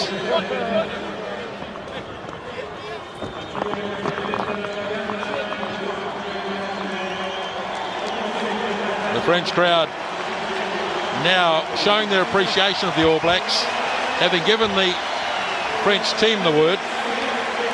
Nisbo, we've got Rodney Soriano here. Rodney, what a fantastic performance by the All Blacks tonight. Oh, it's great, eh? You know, we had a point to prove when we came out here today. You know, especially with the guys that died in the war over here. You know, we wanted to do it for them and your family back at home and the fans. Yeah. So that was very much the theme of the week. I mean, you wore the poppy on the sleeve. Yep, that's right. You know, it's always a hard game coming over here, and we really needed to pick it up. You know, especially after last week, it was a bit of a close game, so you know we really needed a big game this week. Also got the feeling that you were out to prove a point tonight by really taking the game at a physical level to the French, trying to dominate them at scrum time and also hit them so hard in the tackles.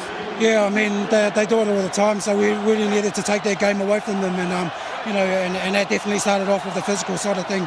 We wanted to start off, you know, dominating the fullback and obviously giving our backs, you know, good ball. Really important try before half-time too. You needed it really just to show for your efforts. Yeah, definitely. You know, it's always good to get a try, you know, before the half-time finishes. So, you know, it's just happened that I got one. So, you know, really happy for that. Well, congratulations. I'll let you go because a lot of very proud New Zealanders here want to congratulate you on your win. So go and enjoy it. Well played. Thank you, TJ. Have a good day. What a scene it is too, as the All Blacks now go around and acknowledge the support, which really is huge. Great support from New Zealanders who have made the trip all the way from New Zealand, of course, and those that have come across from the UK. Now let's go and hear from the captain, Tana Umaga. Well, Tana, that must be one of the most satisfying wins of your All Black career. It is. We really wanted this one, and I think it showed right from the start. I think the passion we showed at our HAKA and from the first minute until the last. we really did want this one, and we got it. How was that for you, leading the All Black HAKA as well as leading the team? Yeah, it was very exciting actually. Leading up to it, I was a little bit nervous, but the guys had faith in me to do it, so they wanted me to do it, and it was a great honour. And hopefully, I didn't let anyone down. Well, the points for looked pretty good, but also towards the end, some really great defence as the French tried to get the ball over the line. That must be pretty satisfying as well. Yeah, exactly, and I think that bodes well for our future. As it is these days, defence wins games, and I think we showed both sides of the coin today. We had some good attack. We missed a couple of opportunities, but our defence was sound. What do you make of the French with the front row? They seem to run out of props, and you had to play the old granny scrums. Yeah, it was unusual for us. It took. We felt that we were getting on top of them in that facet of play, but that's just the rules. I'm sure they'll have a look at it after this game and see what else they can do. But hey, we dealt with it. We moved on, and we still came away with a good win. Well, of course, there's still the Barbarians game to come next week, but this was the last test match of the year. It's a year that started off on a great note, maybe a bit of a stagger towards the end of Tri-Nations. How important for you and this team that you've been able to finish the test program on such an emphatic and positive note? Yeah, it was very important for us. That was our major goal, to come over here and beat France in France. And hopefully we've silenced a few people back home who said this was a development side. We're the All Blacks, and that's it. No development side name next to us. Yeah. We're the All Blacks, and we're very proud. Might have silenced a few people here too. Yeah, I'm glad that happened. Okay, mate. Well, congratulations. Great effort, and all the best for the next game against the Barbarians, but a great win tonight. Thank you very much, and just to say hi to my family back home, and I'll be home soon. Good on you, mate. Cheers, mate. Yes, he's a proud move.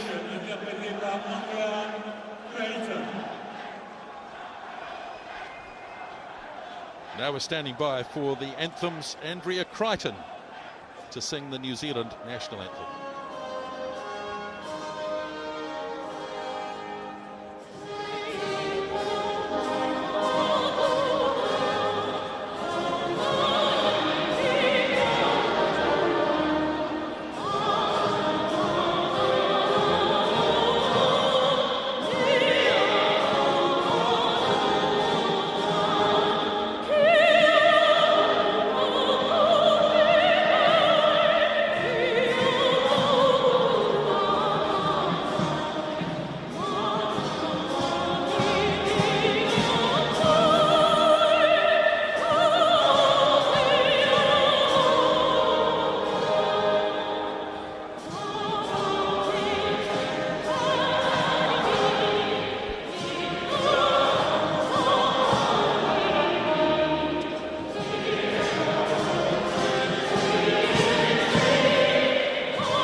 Boy, it's rousing and it's emotional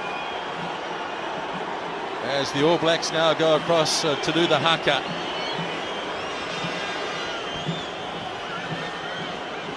Well, there's a touch of class with the French, everything they do. The anthem sums it up, doesn't it?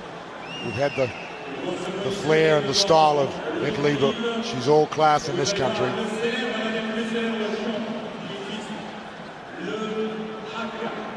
The HAKA is always treated with the greatest of respect in France.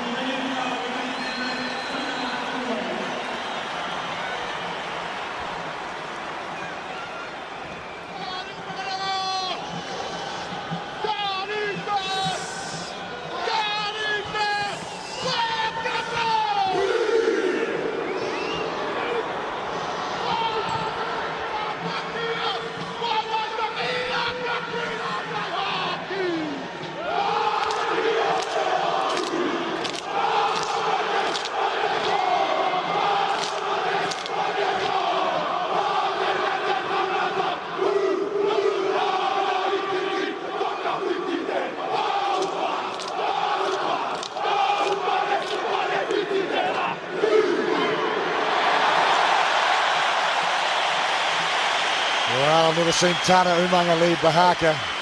That was emphatic. The crowd, it was amazing. They booed a little bit as the All Blacks went out before they did the HAKA, and then they watched it in silence. It was fantastic. Alain Roland from Ireland, the man with a French name, is the referee for this evening's match. Andy Turner of South Africa and Simon McDowell of Ireland are running the touches, and it's almost time on here at Stade de France in Paris. The 41st meeting between these two great rugby nations.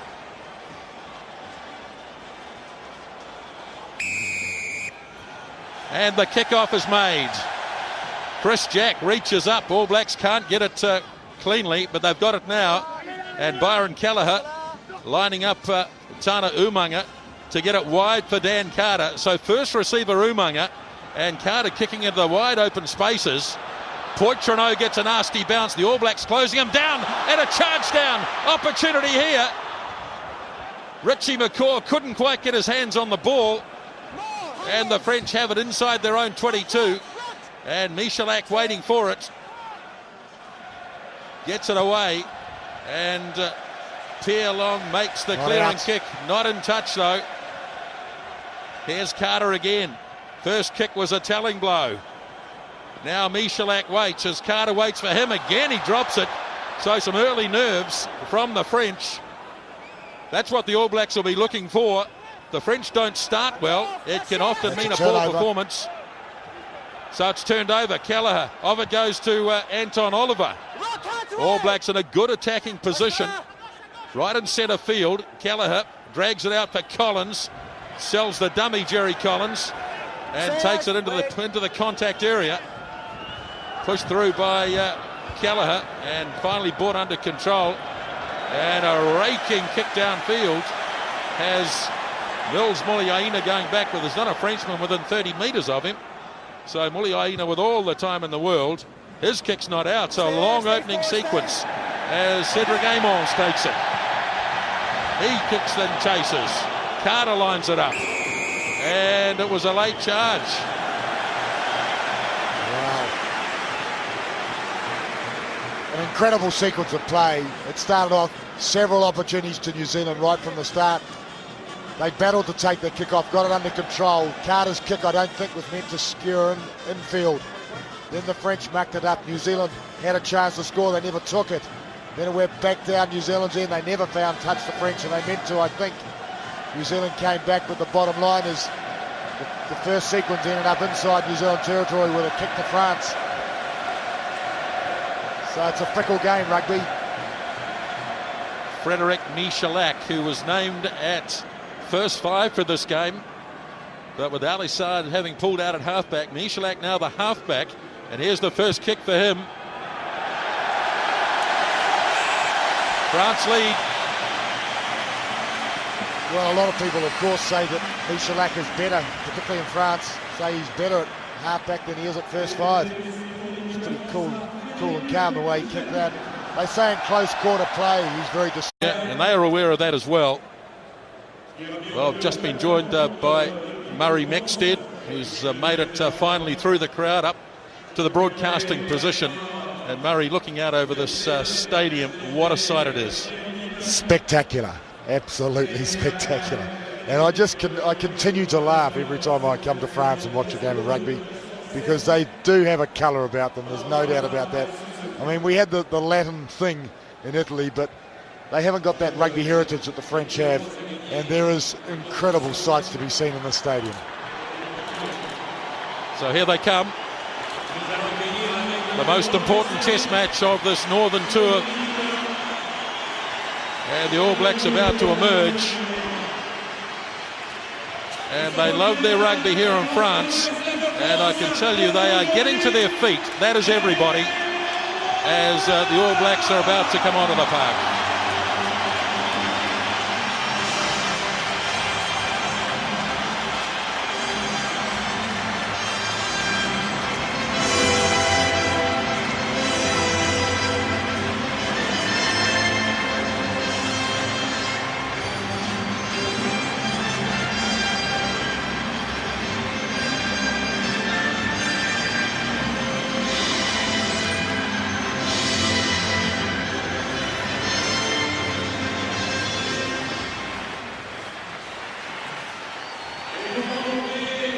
It's an All Black forward pack with a hard edge to it, no doubt mindful the French will be passionate and potentially excitable in the opening 20 minutes. The talking points, Tony Woodcock at loose head prop, Anton Oliver back for another major chested hooker, Rodney Soialo taking over at number 8. Now to the backs, and the back three that have found some good form against Wales last week have been retained. Conrad Smith winning a healthy battle to wear the number 13 jersey outside Tana Umaga. Dan Carter has shown on this tour that he's starting a long career as an international first five. So the All Blacks are out. The French have just run onto the field. Well, the French have a big physical forward pack with plenty of experience. There are nearly 100 caps in the front row, and behind them Fabian Pelouse himself is only 4 games off the magical 100 test caps. The real strength is in the loose, though, where Aaron Adoke, Amanya and Betson have shown themselves time after time to be world class.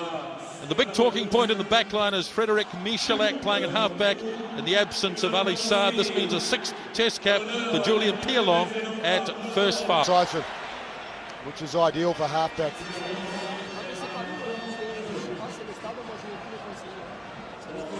So the All Blacks giving away an unnecessary penalty, and it's cost them, as it's the kickoff taken by Servat, the hooker, taken down by Collins.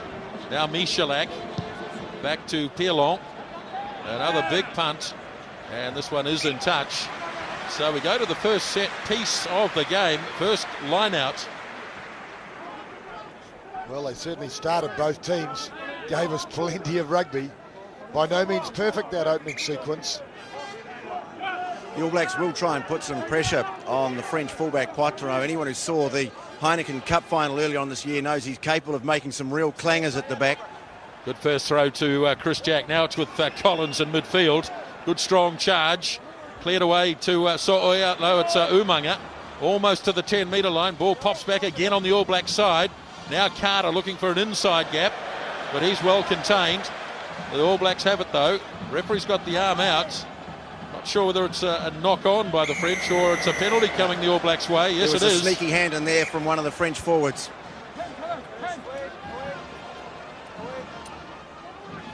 So here's a chance for Dan Carter. It's almost on the halfway line, but it's dead out in front. I'll tell you what, Byron Kelleher's not used to being knocked around like that. He's a little powerful pocket of energy when he picks up the ball. He got unceremoniously thumped. That wasn't the phase.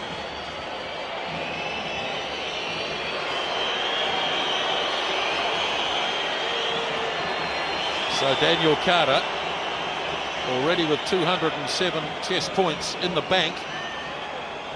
It is 17th test. Don Clark, the great DB Clark, the late great DB Clark, Scored 207 test points. Took him 31 tests. But to be fair, of course, a lot more points are scored these days. So Dan Carter's made a very good start. Let's see if he can continue it here with this opening kick of the test. It'll have the distance, and it's accurate. Well, he's a great kicker for a young man, Daniel Carter. I was just thinking, Isbo, as you were talking about the stats, how consistent this man is. And it was under enormous pressure, you know, when you start a test match like this, you get your first kick and it is from 48 metres. To be able to kick it as effortlessly as that, it's a wonderful sign for the future. This kick-off nicely taken down by Chris Jack. He didn't